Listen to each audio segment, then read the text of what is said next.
gates and doors were barred and all the windows fastened down.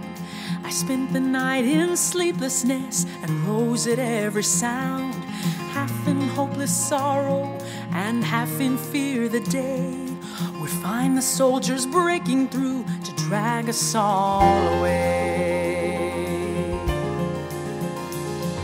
And just before the sunrise I heard something at the wall. The gate began to rattle and a voice began to call. So I hurried to the window, I looked down into the street, expecting swords and torches and the sound of soldiers' feet. But there was no one there but Mary, so I went down to let her in. John stood there beside me as she told me where she'd been. She said they've moved him in the night and none of us knows where. The stone's been rolled away and now his body isn't there. So we all ran toward the garden and John ran on ahead. We found the stone and the empty tomb just the way that Mary said. But the winding sheet they wrapped him in was just an empty shell. And how or where they'd taken him was more than I could tell. Well, something strange had happened there, but just what I didn't know. John believed a miracle, but I just turned to go.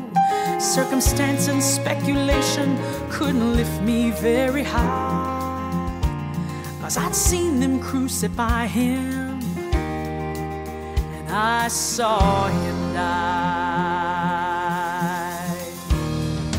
Back inside the house again, the guilt and anguish came. Everything I'd promised him added to my shame. When at last it came to choices, I didn't know I knew his name. And even if he was alive, it wouldn't be the same.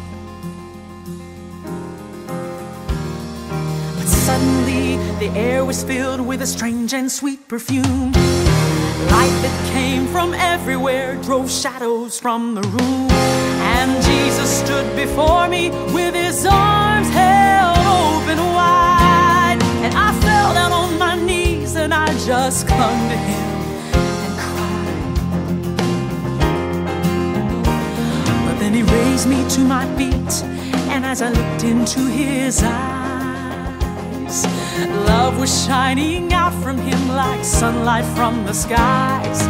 Guilt and my confusion disappeared in sweet release,